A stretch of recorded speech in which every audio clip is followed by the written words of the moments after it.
Let's start with just questions for anyone. Can you all just briefly tell me how you go about the sales of your exhibit space? Do you have a priority points, how you draw the floor plan, especially when you're going to do a new dark zone?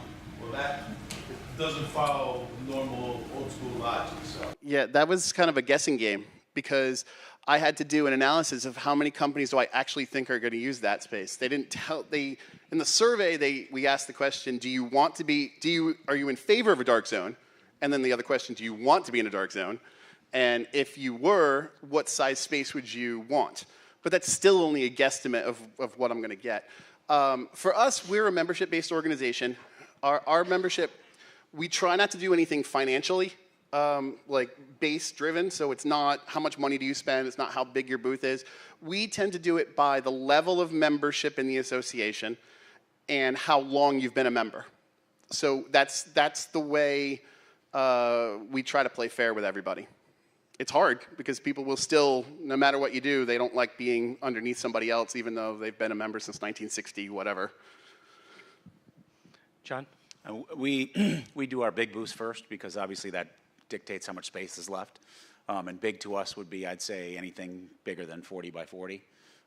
Once we know, we confirm with those vendors are also our biggest exhibitors, get those locked in, then I can lay out the floor and figure out what I have left, and then it's kind of, at that point, it's a free first come, first serve, and we're pretty much sell out at this point. Doug? We have an individual membership model, so our vendors or our exhibitors are not members of our association. And so we tend to not do subjectiveness, and we just do strictly spend. We want to reward you if you're supporting the association and supporting our causes, and we want to show you our regard. But we also attach a national public awareness campaign. It's called National Payroll Week, and so we write it into the contract that those sponsors get priority booth selection, and that really drives the revenue for that sponsorship in particular, because that's one of their driving forces for wanting to contract. And so we take care of that sponsorship class first. We lay out our floor first for any special sections, engagement areas, special sections that we want to highlight for the next year. Then we do our sponsors for National Payroll Week, and then we do order of spend. For our particular group, we are also a nonprofit membership association. So historically, it has been based on length of membership. Obviously, larger spaces first, and then by length of membership. With our new floor plan that we rolled out in March, that has changed a little bit. We have actually changed our pricing structure to be based upon location. And that's something we've never done before, which was a little bit scary. But we took the chance, and it's worked out very well for us.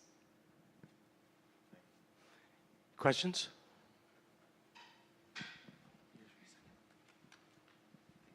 Libby, how did you make the switch from going to standard booth pricing to the premium pricing based on location? With a lot of mental coping and direction from Richard Maples, actually. Again, we've historically been fair to everyone, but he's helped kind of show us that it's scary, but it can be done, and it actually is it's been really well received. Of course, we have people who are still upset because it wasn't exactly as they'd like, but we've pushed through, and it's been a good change for our association. Sorry, I have a question for Libby as well. Does your organization, are your exhibitors wholesalers, and so your attendees are retailers? And if so, do you have any sort of consumer end-user component to the show at this point?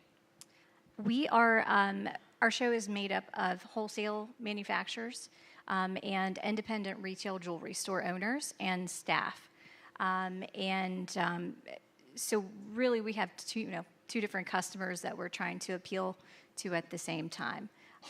But as far as, consumers that are not associated, no, we do not allow them to come in. Have you thought about incorporating them at all?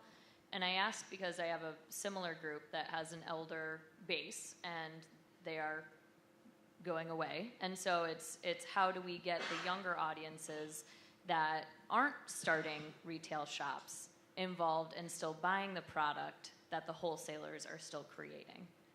Well, what we've done is actually, obviously, we've had to change with the times as well.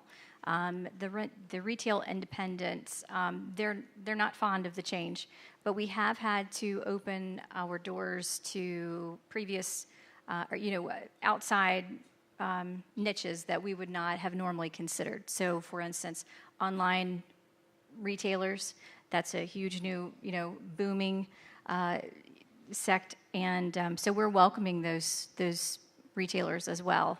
But there is a little bit of friction, but overall, I think it's manageable. Anybody else? You got Judy.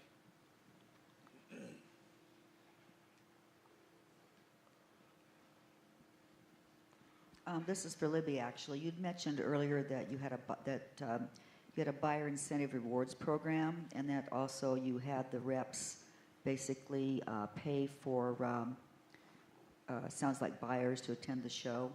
Is that correct? So what did you do for the buyers incentive reward program, and then how did you get the reps to actually do that? We've tried the rep thing. They don't have time. They're too busy selling their own product. So what we've done, those are two separate programs. We have AJS Buyer Rewards, and basically the retailers, at the end of the show, they have to make purchases at our show. At the end of the show, they turn in their invoices. They get credit for, I think it's 1 point per $3, and then they can just accumulate points as the shows go by. We encourage our retailers to use the rewards program in order to gift their customers, in holiday seasons.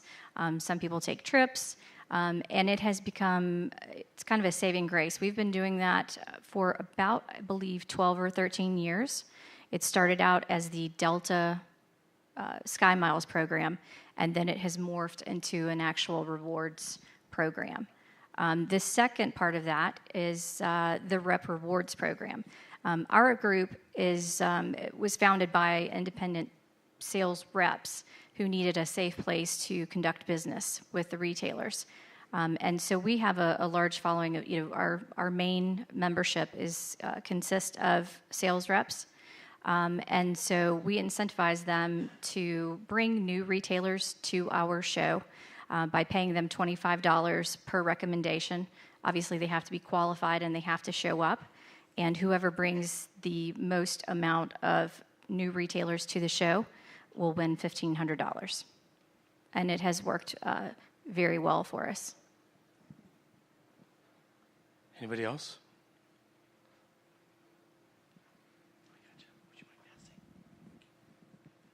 Thanks, Richard. I was just wondering if any of you have had any success partnering with exhibitors to create a hosted buyer program, and if it worked, how did you make it work? We have a hosted buyer program, but it's totally sponsored by the association. I've been trying and haven't been able to make it work. I've been trying a variety of things, actually, and some of it is just very grassroots with us making phone calls to who we believe would be good clients that we want walking the floor and just offering hotels and travel accommodations, that sort of thing. But it really hasn't taken off for us. We've gone as far as free registration, hotel, everything. No more people come. Doesn't matter. It's not about the price.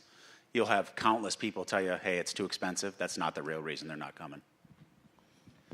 For us, it's our conference is centered around the education. The hosted buyer program would probably resonate with just us engaging our more senior level members because a lot of times they've disengaged with us and they're sending their teams, but the final decision maker or the leader, the senior executive, is not necessarily coming to our event. So we're trying to attract them by changing our event in different ways to bring them there to where they can get some more value out of it versus their team. We want it to be a combination. One example of that, not deviating too far off the hosted buyer concept, but our keynotes historically have been always around entertainment, which, to the point that was made earlier, entertaining keynotes are a great value for you, without a doubt, because you hear about it if they're not, and it's hard to find a good entertaining keynote. But with that being said, we're trying to lead discussions in our industry that I touched upon earlier around technology and around what's changing. And so we're incorporating more of a TED type talks general session this year because we want to engage that senior level leader to hopefully come back. We're going to have senior executives from ADP and from Ceridian, which are large companies in our space, and we're going to have their executives on stage doing some mini presentations around technology, and then having some peer-to-peer opportunities that they get normally at more higher level events. And so we're trying to play to that audience, not necessarily a hosted buyer program, because we don't want to enter into that space as a nonprofit association. I would like to add one more thing to the Rep Rewards program. We have about 50 retail stores that we host, probably I would guess every show. And the Rep Rewards program has worked out well because a majority of the people who are recommended, they actually qualify for a hosted package. So that's worked out well for us. I want to talk a little bit about the practice of evolution and the things that you all do to gain insights. Because without having insights on a pretty regular basis, you can't make those right decisions to evolve your show, evolve your program. So, Ron, we know that you get out, you add trips as a way to do that. What else do you do to make sure you've got great ongoing fresh insights? Actually, it's a weird one? Someone told me a long time ago.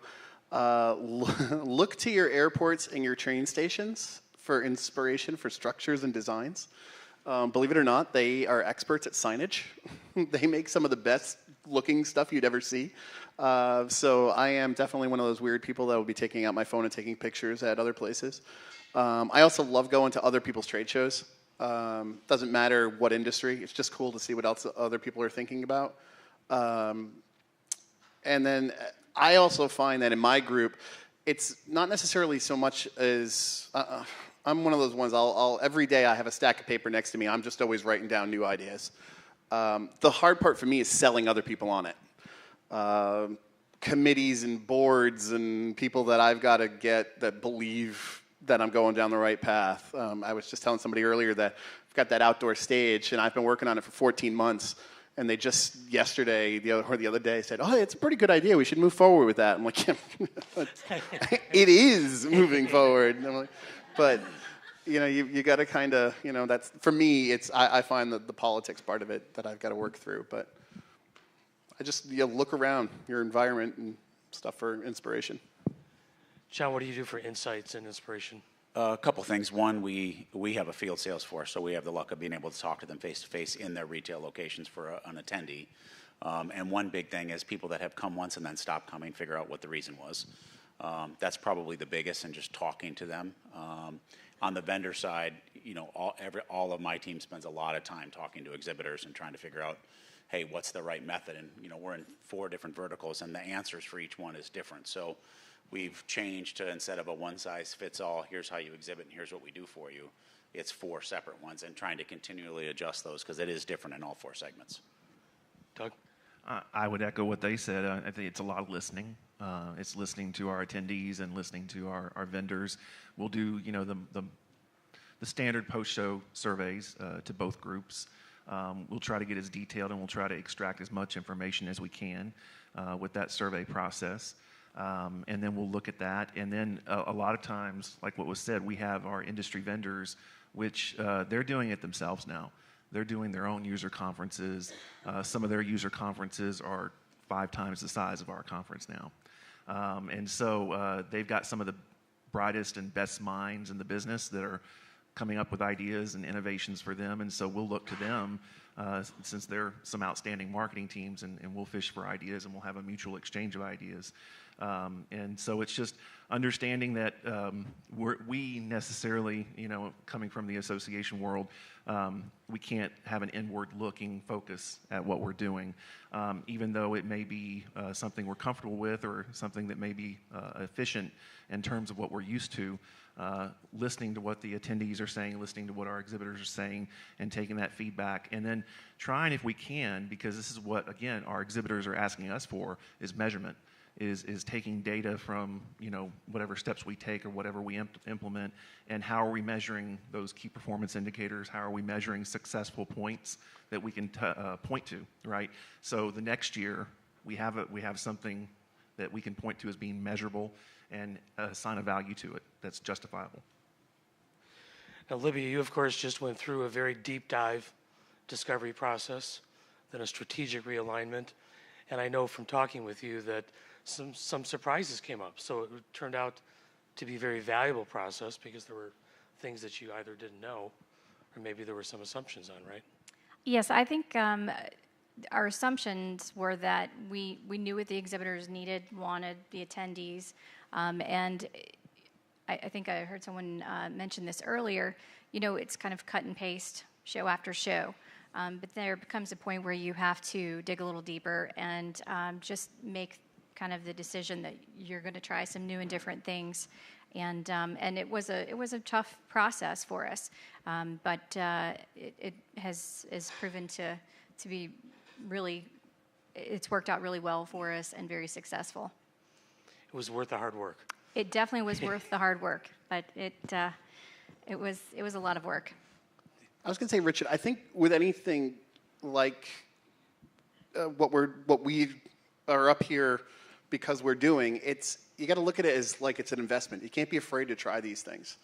When someone says, "Hey, can you do this?" You got to be like, "Yeah, maybe. Let's see. Let's do the math. Let's figure it out." That's kind of, we've all become giant problem solvers, right? And everything we do, it's too hot, it's too cold, it's too long, it's too short. But we're going to be the ones who are like, okay, let's iron out that wrinkle. Let's find out what works for you. And yeah, adding on a day on these trips is a great way to do it. And yeah, there's a cost to it. But if I get one more exhibitor this year because of that, that pays off that trip, right? And then they sign up for 5 more years, and now I'm in the plus. Right. This is us feeding our gardens and growing. Let me ask the rest of you, what else are you all doing to make sure that your shows are relevant and valuable to both your participants and your exhibitors? Wendy, you had something? Well, I just wanted to ask a quick question to Ron. Okay. Ron, from the first pictures that you showed us, from the first pictures that you showed us when you walked the floor as an attendee to where you went with the video wall, looks like there was like a night and day difference in budget there too. Okay, yeah, we were actually talking about that earlier. So that video wall, if I was to rent that video wall, probably over $100,000. It cost me $8,000, I think, in total for a 139-foot video wall that everyone's still talking about, and there are articles being written about it. That part of it is the leveraging of the trade. I'm going to my exhibitors. Now, it's easy for me in the theater industry to go to our exhibitors and say, hey, give me your lights, because I need lights. Now, if I was in a different industry, it's not the easiest thing. But if you can find ways to, I think the overall message was, how do you get the exhibitor outside their booth doing things and showcasing their products? But for me, it's one of those areas that I'm trying to create a production. So yeah, I was able to keep it. Actually, that $8,000 was including electricity, labor. It was pretty insane because the screen was, yeah, thanks. Yeah, I'm losing hair and the gray hair. That's all from that stupid wall. So. Anybody would like to share any best practices they have around staying relevant, evolving, staying close to the customer?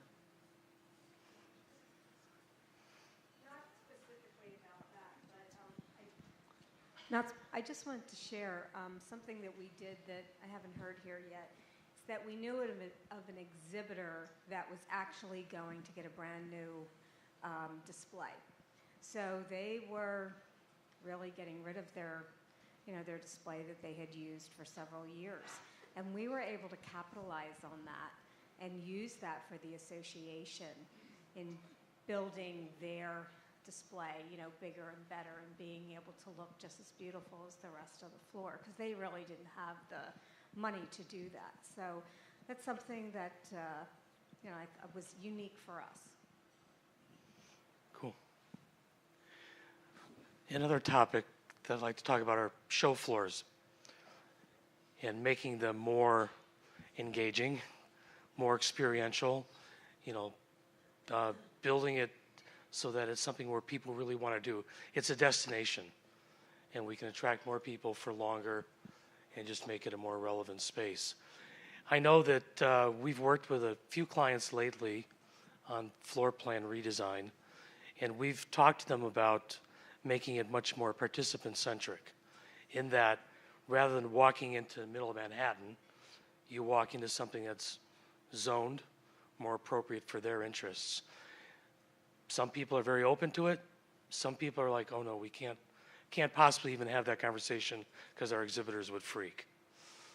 So I'd like to get your thoughts on floor plan redesign. Well, for me, obviously, I'm going through a whole new thing where we're sectioning off for the first time with a dark zone. I never officially tell anyone that you should be zoned with other people. But there's an organic thing with exhibitors where they like being next to their friends, their competitors. Well, I guess it depends, right? Some companies want to be, can you build the Berlin Wall between us? And then there's other ones that are like, no, I want to be right next to them, buddy, can I put my shoulder against them? You got to kind of read the crowd and how they want to do things. But yeah, I love the interactive thing. For us, I've been trying to put destination zones around the floor. You'll see aisles that are kind of winding around now because I'm trying to, it's hard, as we all know, to get traffic to go to where we want them to go. I'm sticking my stuff in the far corners because no one wants a corner. So I'm like, fine, I'll take it. I'll be the bearer of bad news to myself. But I'm trying to create zones that stuff is always going on around all those exhibitors. So you're never going to be theoretically in a bad spot. That's what I'm trying to do.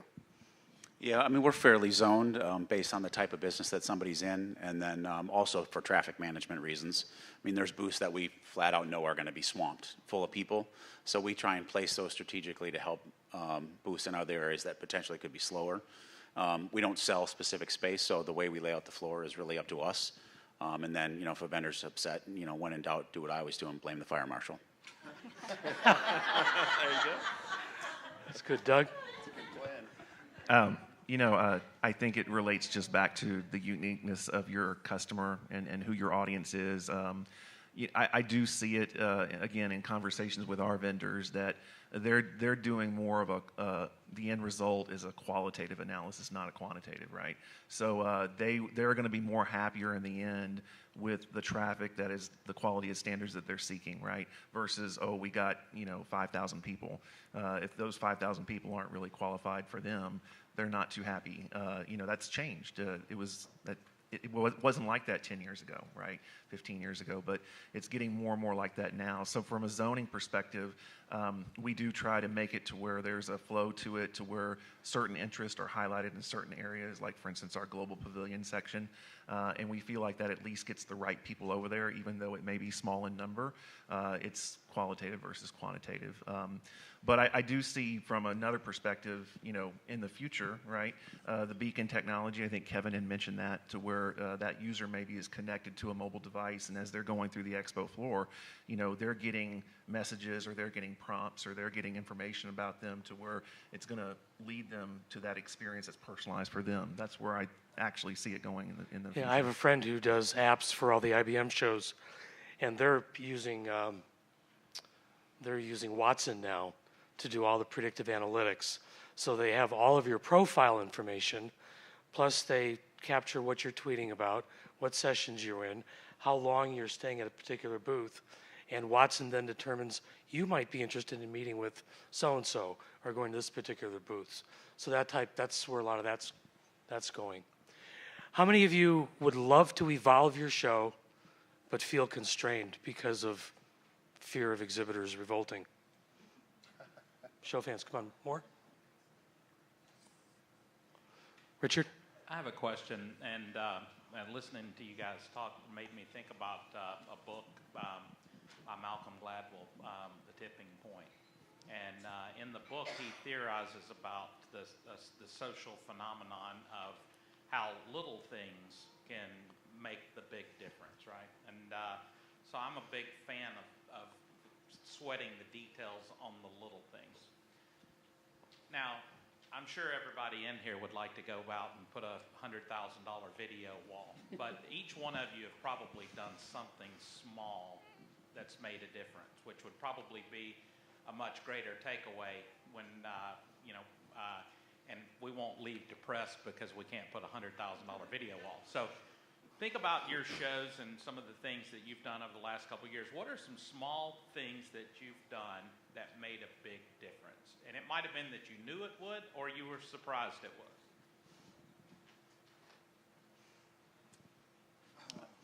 I'll give you a silly one and a serious one. So silly one, I learned the lesson not to do surveys, post-event surveys, till about 3 days after, right? And the reason being is so that I can look at their IP address and figure out who wrote the comments. So for about 3 shows in a row, I got the same comment: why can't we have Crown Royal? Why do we have whatever the crap was that it was he didn't like? So I finally learned the lesson. I knew who the person was that did it because I could see the IP address and knew the address. And then at the beginning of every show now, I just have a bottle of Crown in his room, and for $30, I don't get the negative comments anymore. And on a serious one. That's why there was bourbon in my room. Yeah, I mean, it was just, you always read the negative stuff because it hurts. But on a serious one, we figured out what the most important thing was, why people came or why the bulk of people came. And frankly, we made some, with Shepard's assistant, made some little tweaks to a thing we call the Stampede, which in our industry has turned out to be the single biggest event. It really wasn't a big investment. We just completely changed the focus we change it to be new every single time. It's called the Stampede every time, but we make it theatrical and make it fun. Because it's kind of a buying show, and anybody that has that. So we ask all the exhibitors to submit 30 days prior to our show their best possible deal, right? The deal has to be 10% better than anything they offer on the show. We evaluate the deals, and we have this thing called the Stampede. And the reason it was called the Stampede, originally retailers used to run to the room that we would do it in once we made the announcement. So I go up on stage, it's cowboy themed, we make a bunch of dramatic thing, we bring in what the deals are, and now we do what's called the kabuki drop. If you don't know what that is, Shepard makes us 5 by 10 or 4 by 8 boards that hang from the ceiling around the room that are covered. And as I read them, a thing drops from them, and then you can see them, and each one's highlighted. And then when we're done, they see all the pricing, and literally they run to each one of the vendors and buy about $30 million worth of stuff, and they only have 90 minutes. Wow. Libby? Let's see. I think one of the most the smallest changes that have made a big difference was moving our registration. It was previously in the concourse, and we moved it inside the hall. And that was, we took a leap of faith on doing that because historically it had always been in the concourse. But I think it opens up a different mindset when you walk into our registration area now. So I think it kind of changes when you enter the show. It's a different feel, and I think that's made a tremendous difference. And it's a great look. I'll put up some pictures tomorrow morning from that show, both the floor plan and the reg area that Libby's talking about. It was just a great departure from a traditional reg area. I think what we did, and this is not a new concept, but we added meet and greets for our keynote speakers to be in the expo at the sponsors booth, to just have it be a point of highlight for them and to drive booth traffic for them. So adding those meet and greets, I think, was one. But then also, we have a period of time in our expo. We like to keep it open as many hours as we can. And our educational sessions, our breakouts start up again. And so we have an hour-and-a-half period of lunch, then the breakouts start up again, and then they come back into the expo. Well, we used to totally shut down the hall and not let people in. And we made the decision to just do a soft close to where people knew that breakouts were occurring and that most people would be in sessions. But if there was a session that someone didn't want to go to and they wanted to meet with a vendor instead and do a demo or have a private little meeting in a quieter expo, they could do that and they could come and go as they please. This isn't one of those small changes. I think we do a really good job with Exhibitor Services. Richard and I put on a webinar this past year for our exhibitors. We've done it all 5 years that I've been there. We have really good attraction for our event. We post it after the event on our website. I get good responses in our surveys about how well we do to prepare exhibitors for our show.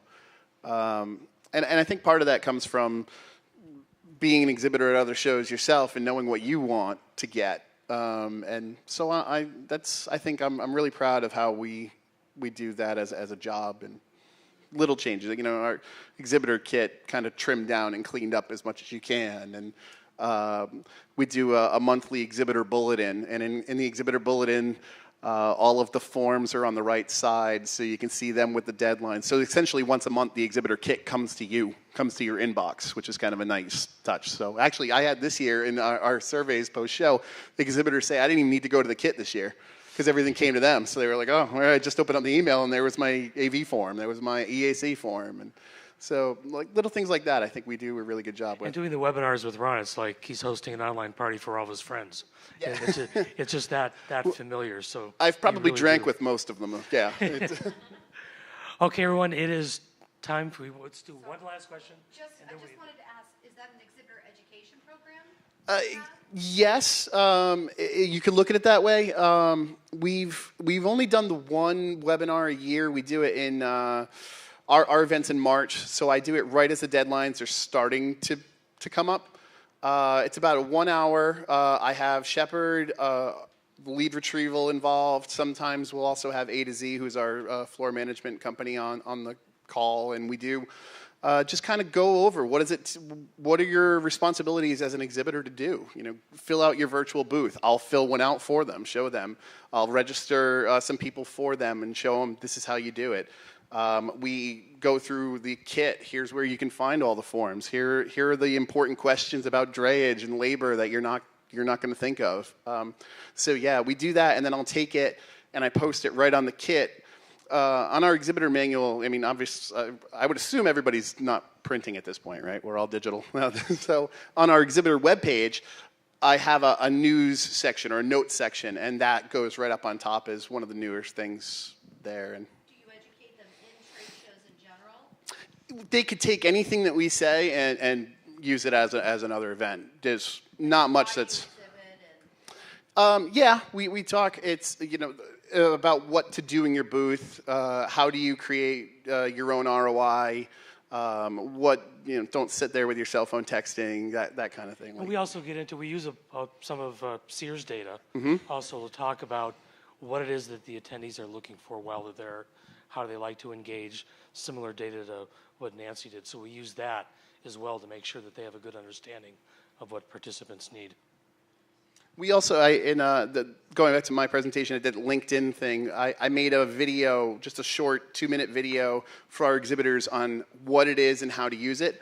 And then we made, somebody else in our social media side made a video which we posted socially for the attendees side of things. So yeah, we'll constantly be making educational videos and documents and sending them out. So. Okay, it is time for a break. Panel, thank you very much. We're coming back at 3 o'clock.